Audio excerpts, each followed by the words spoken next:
Assalamualaikum warahmatullahi wabarakatuh. Perkenalkan nama saya Sinar Nuraninya Mulia dari kelas HTN 2A dengan nomor induk mahasiswa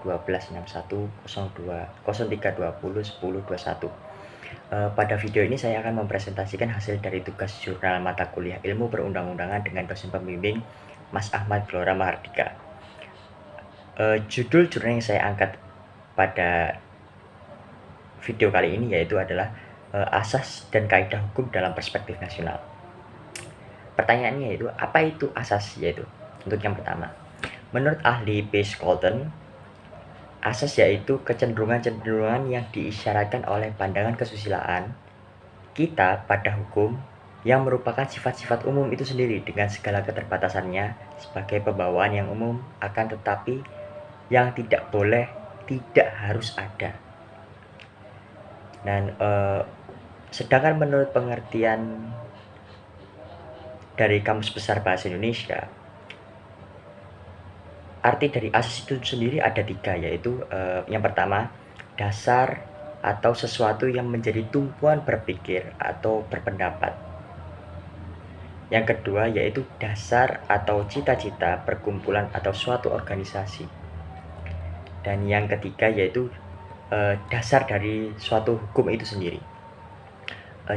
Contoh asas hukum umum yaitu yang pertama, equality before the law, atau yang memiliki arti kesederajatan di mata hukum, yang memiliki arti bahwa semua orang dipandang sama haknya, harkat dan martabatnya itu di mata hukum. Yang kedua yaitu lex specialis derogat legi generali, atau yang bisa disebut juga sebagai ketentuan peraturan perundang-undang yang bersifat khusus mengenyampingkan ketentuan yang bersifat umum. Yang memiliki arti lebih rinci yaitu jika terjadi pertentangan antara ketentuan yang sifatnya khusus dan sifatnya umum, maka yang diberlakukan adalah ketentuan yang sifatnya khusus. Yang ketiga yaitu lex superiori derogat legi inferiori, yang memiliki arti ketentuan-ketentuan peraturan undang-undang yang mempunyai derajat lebih tinggi dan didahulukan pemanfaatannya atau penyebutannya daripada ketentuan yang mempunyai derajat yang lebih rendah. Jika terjadi pertentangan antara contoh UU A dengan UU B yang lebih tinggi dengan yang lebih rendah, maka yang diberlakukan adalah ketentuan undang-undang yang lebih tinggi. Seperti contoh, hukum A merupakan hukum perpres, sedangkan hukum B merupakan hukum peraturan dari menteri. Maka yang diprioritaskan adalah peraturan dari presiden. Yang terakhir yaitu yang keempat adalah lex posteriori derogat legi priori, yang memiliki arti yaitu ketentuan peraturan undang-undang yang baru mengenyampingkan dan menghapus berlakunya ketentuan undang-undang yang lama yang mengatur materi hukum yang sama.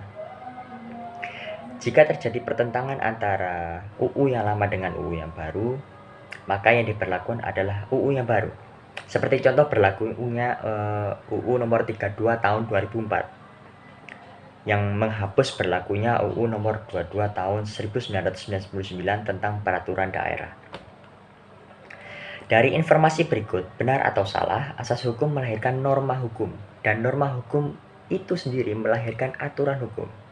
Dan karena hal ini pula munculnya teori asas hukum seringkali berfungsi sebagai penyelesai konflik di antara norma-norma hukum positif.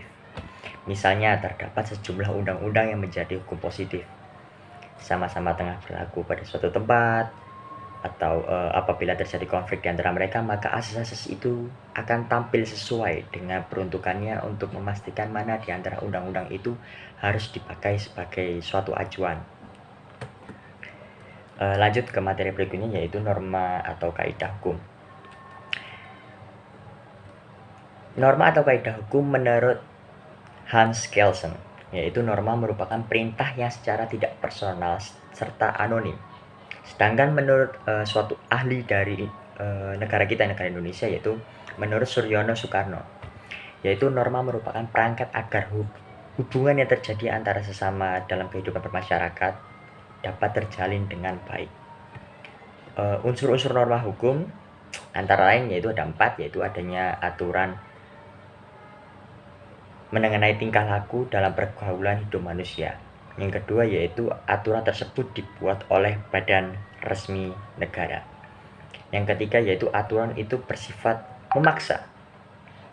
Yang keempat, adanya sanksi yang tegas dan memaksa. Perbedaan mendasar antara asas hukum dan norma hukum yaitu asas merupakan dasar pemikiran yang umum dan abstrak, sedangkan norma merupakan peraturan yang real. Asas adalah suatu ide atau konsep, sedangkan norma adalah penjabaran dari ide tersebut. Asas hukum tidak mempunyai sanksi, sedangkan norma mempunyai sanksi. Karena adanya sanksi dapat membuat masyarakat menjadi jerah dan berpikir lebih logis dan menjadi lebih baik. Terima kasih. Ihdinas siratal mustaqim, wallahu muwaffiq ila aqwamit thoriq. Assalamualaikum warahmatullahi wabarakatuh.